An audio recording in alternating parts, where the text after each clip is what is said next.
Hello, good morning, नमस्कार, सभी का स्वागत है स्पिरिचुअलिटी मैटर्स अध्यात्म के और मेरे इस चैनल पे। आई होप सब अच्छा कर रहे होंगे अपनी लाइफ में, लाइफ को एंजॉय कर रहे होंगे, गीता सत्र का आनंद ले रहे होंगे और इस गीता ज्ञान से बहुत कुछ सीख रहे होंगे। तो हमने 10वां अध्याय शुरू किया था जिसका शीर्षक श्री भगवान का ऐश्वर्य है। अभी तक हमने 17 श्लोक कर लिए थे।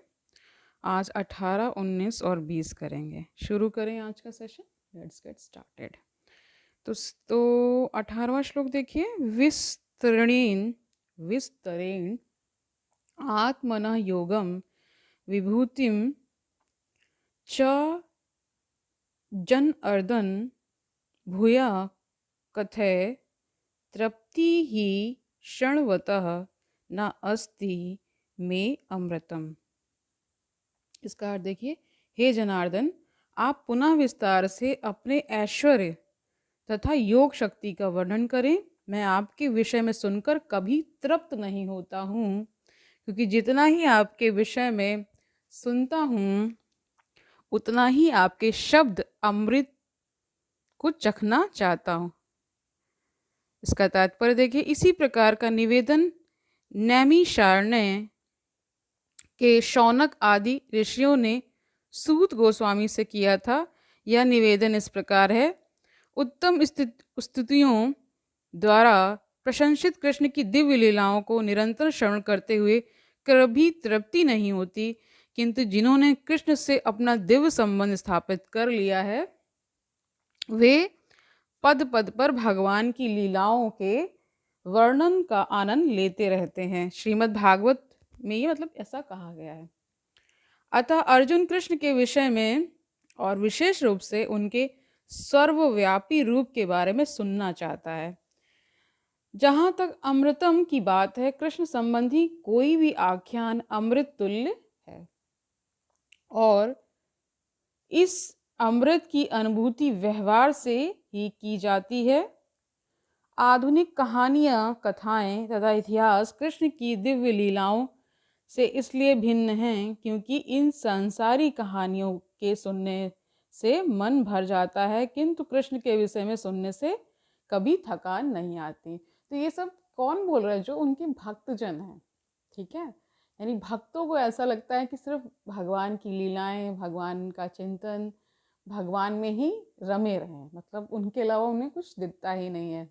इसीलिए कहा भी जाता है ना कि भक्त से ही भगवान हैं, ठीक है। क्योंकि ऐसा मतलब मनीषियों के द्वारा या जो ज्ञानी जन हैं वो बोलते हैं कि जिसको भक्ति में रस आ जाता है तो फिर अन्य रस क्या हो जाते हैं, फीके पड़ जाते हैं और कहीं उनका ध्यान और चिंतन लगता ही नहीं है, ठीक है। अभी आजकल कुंभ की घटना काफ़ी लोगों को परेशान कर रही है और मेरा इसमें मानना ये है कि मतलब इतिहास से हमें कुछ सीखना चाहिए ना। मैं रिपोर्ट्स में देख रही थी कि जब भी कुंभ हुआ है उसमें बहुत सारी घटनाएं इस प्रकार की हुई हैं, स्टैम्पीड, भगदड़ वगैरह मची है। तो हम क्यों नहीं अपने इतिहास से सीखते हैं?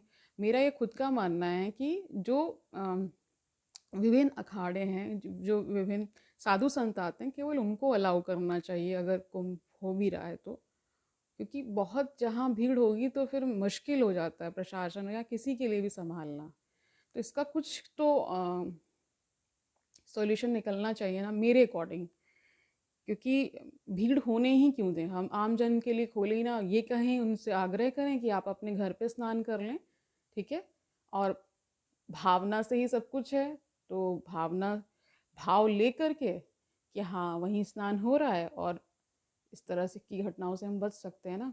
देखिए आगे यहाँ पे क्या बता रहे हैं, क्योंकि बहुत दुखद है। मतलब इतनी चित्कार, इतना अम, मतलब कुछ लोग गए थे पुण्य को अर्जित करने के लिए और वहाँ फिर इतना रोना, इतना दुख, इतना वो बहुत ही हृदय विदारक है। मतलब क्या ही कहा जाए।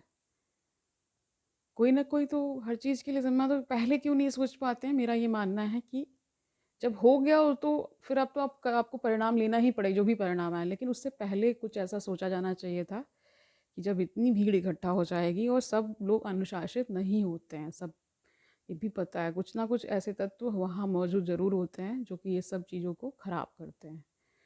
वरना तो अच्छे से ही सब कुछ हो रहा था। अब इतनी बड़ी घटना हो गई तो समझ ही सकते हैं क्या, जिनके प्रियजन गए हैं तो उनके लिए तो लाइफ लॉन्ग ट्रॉमा है वो तो। ठीक है, भगवान से यही प्रार्थना है कि सबको सद्बुद्धि दें। बुद्धि तो सबके पास है, सद्बुद्धि की बहुत कमी है, मुझे ये पर्सनली फील होता है।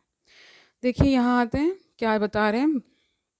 आधुनिक कहानियाँ, कथाएं तथा इतिहास कृष्ण की दिव्य लीलाओं से इसलिए भिन्न है क्योंकि इन संसारी कहानियों को से के सुनने से मन भर जाता है, किंतु कृष्ण के विषय में सुनने से मतलब कहते हैं कभी थकान ही नहीं आती। यही कारण है कि सारे विश्व का इतिहास भगवान के अवतारों की लीलाओं के संदर्भों से पटा हुआ है। हमारे पुराण विगत युगों के इतिहास हैं जिनमें भगवान के विविध अवतारों की लीलाओं का वर्णन है। इस प्रकार बारंबार पढ़ने पर भी विषय वस्तु नवीन बनी रहती है। 19वां श्लोक देखिए। श्री भगवान उवाच, भगवान ने क्या कहा देखिए। हंत ते कथिष्यामि दिव्या ही आत्मविभूतया प्रधानयन्तः प्रधानयतः कुरुश्रेष्ठ न अस्ति अंतः विस्तरस्य में। इसका अर्थ देखिए, श्री भगवान ने कहा, हाँ अब मैं तुमसे अपने मुख्य मुख्य वैभव युक्त रूपों का वर्णन करूंगा, क्योंकि हे अर्जुन मेरा ऐश्वर्य असीम है। इसका तात्पर्य देखिए, कृष्ण की महानता तथा उनके ऐश्वर्य को समझ पाना संभव नहीं है। जीव की इंद्रियां सीमित हैं, अतः उनसे कृष्ण के कार्यकलापों की समग्रता को समझ पाना संभव नहीं है। तो भी भक्तजन कृष्ण को जानने का प्रयास करते हैं, किंतु यह मानकर नहीं कि वे किसी विशेष समय में या जीवन अवस्था में उन्हें पूरी तरह समझ सकेंगे, बल्कि कृष्ण के वृतांत इतने आस्वाद्य हैं कि भक्तों को अमृत तुल्य प्रतीत होते हैं। तो बता रहे हैं कि जो भगवान की लीलाएं हैं, भगवान का जो ऐश्वर्य है वो तो असीम है, लेकिन भगवान की लीलाएं जो हैं वो उससे भी ज़्यादा क्या है, भक्तजनों को बहुत मधुर लगती हैं। मतलब होता है ना, जैसे आप कुछ खाते हैं तो उसका एक टेस्ट होता है, तो वैसे जब हमारी जो श्रवण इंद्री है उसको भी जब अच्छा अच्छा कुछ सुनाई देता है तो उसको भी अच्छा लगता है। इसी प्रकार बताया जा रहा है कि भगवान के जो वृतांत हैं इतने आस्वाद्य हैं कि भक्तों को अमृतुल्य प्रतीत होते हैं। इस प्रकार भक्तगण उनका आनंद उठाते हैं। भगवान के ऐश्वर्यों तथा उनकी विविध शक्तियों की चर्चा चलाने में शुद्ध भक्तों को दिव्य आनंद मिलता है, अतः वे उनको सुनते रहना और उनकी चर्चा चलाते रहना चाहते हैं। कृष्ण जानते हैं कि जीव उनके ऐश्वर्य के विस्तार को नहीं समझ सकते, फलतः वे अपनी विभिन्न शक्तियों के प्रमुख स्वरूपों का ही वर्णन करने के लिए राजी होते हैं। प्रधानतः शब्द ये अत्यंत महत्वपूर्ण है, क्योंकि हम भगवान के प्रमुख विस्तारों को ही समझ पाते हैं, जबकि उनके रूप अनंत हैं। यानी भगवान के रूप अनंत हैं। कहाँ भी गए हरि अनंत, हरि कथा अनंता। देखिए कहा ही है ना, हरि भी अनंत है और उनकी कथाएं भी अनंत हैं। समझ पा रहे होंगे आप सब। आगे देखिए, जबकि उनके रूप स्वरूप अनंत हैं, इन सबको समझ पाना संभव नहीं। इस श्लोक में प्रयुक्त विभूति शब्द उन ऐश्वर्यों का सूचक है जिनके द्वारा भगवान सारे विश्व का नियंत्रण करते हैं। अमर कोश में विभूति का अर्थ विलक्षण ऐश्वर्य है। निर्विशेषवादी या सर्वेश्वरवादी ना तो भगवान के विलक्षण ऐश्वर्यों को समझ पाता है, ना उनकी दैवी शक्तियों के स्वरूपों को। भौतिक जगत में तथा वैकुंठ लोक में उनकी शक्तियां अनेक रूपों में फैली हुई हैं। अब कृष्ण उन रूपों को बताने जा रहे हैं जो सामान्य व्यक्ति प्रत्यक्ष रूप से देख सकता है। इस प्रकार उनकी रंग बिरंगी शक्ति का आंशिक वर्णन किया गया है। 20वां श्लोक देखिए। अहम आत्मा गुडाकेश, गुडाकेश अर्जुन को कहा जाता है, ठीक है। अहम आत्मा गुडाकेश सर्वभूत आशय स्थित अहम आदि मध्यम च भूतानाम अंतः एव च। इसका अर्थ देखिए, हे अर्जुन मैं समस्त जीवों के हृदय में स्थित परमात्मा हूँ। मैं ही समस्त जीवों का आदि मध्य तथा अंत हूँ। भगवान ने कह दिया है वही शुरुआत है वही अंत है, और जो मध्य में घट रहा है वो भी कौन है, कृष्ण ही है। और कह रहे हैं कि मैं समस्त जीवों के हृदय में स्थित परमात्मा हूँ, ठीक है। इसका तात्पर्य देखिए, इस श्लोक में अर्जुन को गुडाकेश कहकर संबोधित किया गया है, जिसका अर्थ है निद्रा रूपी अंधकार को जीतने वाला।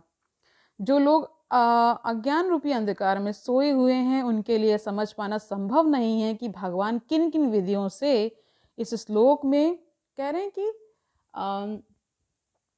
जो भी आपको इस संसार में भी जितना ऐश्वर्य देखता है, मतलब उनके वैकुंठ लोक, स्वर्ग लोक, इनकी बात नहीं की जा रही। जो इस पृथ्वी लोक का जो ऐश्वर्य है, इस पृथ्वी लोक में भी तो बहुत सारे सुख साधन और तमाम तरह की, कहते हैं उसका तो, इसका तो वर्णन हो सकता है, उसका तो वर्णन भी नहीं हो सकता। इस तरह से बताया जा रहा है। यानी कि ये भी आप समझ लीजिए, इतनी गैलेक्सीज हैं, इतने स्टार्स हैं, इस तरह के कई प्लैनेट्स हैं। हाँ, ये कई तो हम लोग को पता ही नहीं है, अभी तक साइंस जितना खोज पाई है उसके अकॉर्डिंग बताया जा रहा है यहाँ पे कि वो उनका ऐश्वर्य इसीलिए क्या समझ पाना इसीलिए असंभव हो जाता है।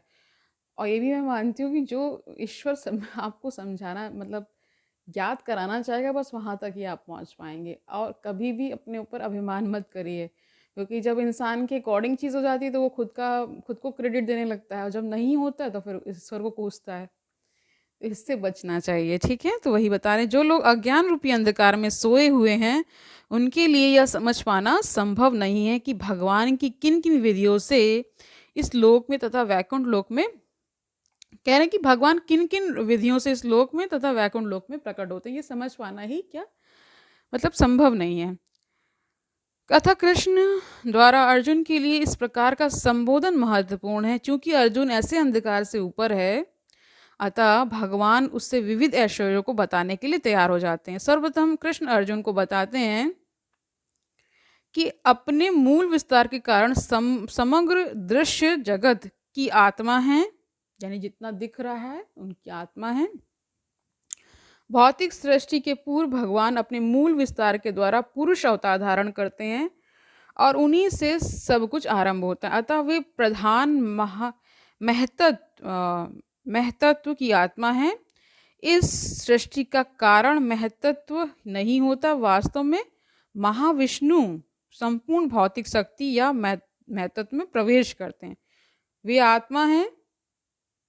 जब महाविष्णु इन प्रकटीभूत ब्रह्मांडों में प्रवेश करते हैं तो वे प्रत्येक जीव में पुनः परमात्मा के रूप में प्रकट होते हैं। हमें ज्ञात है कि जीव का शरीर आत्मा के स्फुलिंग की उपस्थिति के कारण विद्यमान रहता है। एक भाई आत्मा निकल जाएगी तो शरीर तो पड़ा ही हुआ है ना, उसमें कोई हलचल नहीं होगी, कुछ भी नहीं होगा। बिना आध्यात्मिक स्फुलिंग के शरीर विकसित नहीं हो सकता। इसी प्रकार भौतिक जगत का जब तब तक विकास नहीं होता जब तक परमात्मा कृष्ण का प्रवेश नहीं हो जाता। जैसा कि सुबल उपनिषद में कहा गया है, क्या कहा गया है वो देख लीजिए। परमात्मा रूप में भगवान समस्त प्रकटीभूत ब्रह्मांडों में विद्यमान है। श्रीमद् भागवत में तीनों पुरुष अवतारों का वर्णन हुआ है। सात्वत तंत्र में भी इनका वर्णन मिलता है। भगवान इस लोक में अपने 3 स्वरूपों से को प्रकट करते हैं, ठीक है। तो ब्रह्म संहिता महाविष्णु या कारणोदक शाही विष्णु का वर्णन मिलता है, ठीक है। सर्व कारण भगवान कृष्ण महाविष्णु के रूप में कारणा अर्णव में शयन करते हैं। अतः भगवान ही इस ब्रह्मांड के आदि कारण, पालक तथा समस्त शक्ति के अवसान हैं। तो आज के लिए इतना ही रखते हैं। मतलब शॉर्ट में ये समझ लीजिए, आज के सेशन से हमने ये सीखा कि भगवान ही क्या है, आदि हैं, अंत हैं, और जो मध्य में भी घटित हो रहा है वो भी क्या है, श्री भगवान ही हैं। इस प्रकार उन्होंने अर्जुन को बताया। तो फिर कल मिलते हैं, तब तक के लिए आनंद से रहिए, सुखपूर्वक अपना जीवन व्यतीत करिए, दूसरों को सुखी करिए, इस संसार में पॉजिटिविटी को फैलाइए, अफवाहों से बचिए। अगर कुंभ जा रहे हैं तो मेरे ख्याल से तो अब तो जाना ही नहीं चाहिए, मेरे इतनी घटनाएं घट चुकी हैं। घर पे ही उसको आप करने की कोशिश करिए, दूसरों को समझाइए, क्योंकि कॉमन इंटेलिजेंस की बहुत कमी है। लोगों को नहीं पता है कि क्या हो जाएगा, आप नहीं समझ पा रहे हैं कि क्या क्या हो जाता है, और फिर उससे हम कुछ सीखते भी नहीं हैं। तो मेरा ये मानना है कि जो लोग नहीं समझ पाते हैं तो उनको थोड़ा सा दूसरे ढंग से समझाइए, ताकि उनके लेवल पे जाके समझाइए, तब शायद वो समझ पाएँ, ठीक है। तब तक के लिए क्या करना है? इस गीता ज्ञान का अध्ययन मनन चिंतन करते रहना है। अम, बहुत सारे जो ग्रंथ हैं उनको पढ़ते रहिए ताकि आपका आध्यात्मिक विकास भी होता रहे। इन इन सेशंस को अटेंड करते रहिए। और अगर ये भी नहीं जान पाएंगे कि इस जीवन का उद्देश्य क्या है, ये जीवन क्यों मिला है, तो फिर हमारी मनुष्य योनि में आने का मतलब ही क्या रह जाता है। तो इस जो शरीर मिला है इसका भरपूर प्रयोग कर लीजिए, क्योंकि इस शरीर को ही कहा गया है कि इसी में केवल भक्ति पॉसिबल है। अन्य किसी योनि में कोई भी भक्ति पॉसिबल नहीं होती है। तो भक्ति कर लीजिए और अपना क्या कर लीजिए, ये लोग तो कल्याणकारी बना ही लीजिए, उस लोक में भी क्या जाने के लिए रास्ता खुल जाएगा ना, इसलिए कहा गया है। ठीक है, कल मिलते हैं, तब तक के लिए हरिओम तत्सत।